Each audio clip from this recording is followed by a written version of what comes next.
a lot of people that watch us aren't subscribed. So please, if you enjoy what we do here, hit that subscribe button. We're going from the craziest episode to I don't know if it's not the craziest episode, because for us, a lot of the stories we've heard about the original Sheik are pretty crazy. How much do you know about the Sheik, and what are you expecting to hear in this dark side of the ring? This is what I know about the Sheik. I know that he worked out of Detroit a lot. I know that he lived his gimmick a lot of ways. I remember Al Snow, I think, was one of the ones telling us about stories about the Sheik showing up at like a restaurant and just starting to act bizarre because he always wanted to just live that gimmick. You know, the fireballs. I watched a match with him in Bobo Brazil from Cobo Hall in black and white one time, throwing fireball at Bobo. And Sheik's an interesting guy. I watched the match with him and Andre the Giant where he pinned Andre the Giant using a fireball. You know, this is a guy that kind of like Abdullah the Butcher and the late Bruiser Brody, you know, who really protected his gimmick. And really from that time with these old school brawlers, you know, they're going to have these attractions. And that's basically what I know about the Sheik. As far as a lot of stuff in his personal life, I never read the book that I know we're going to talk a little about. So I don't know much about his personal stuff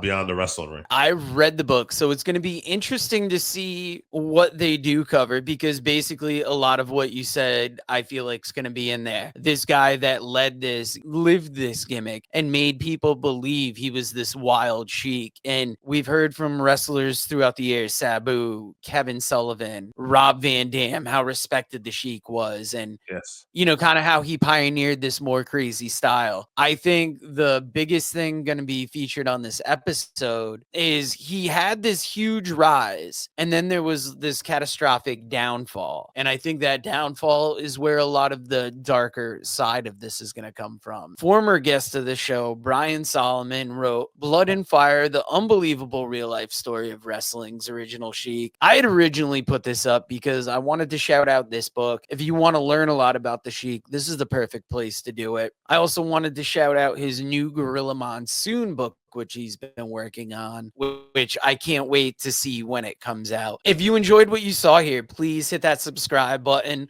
like, share, get it around, because we really enjoy talking wrestling.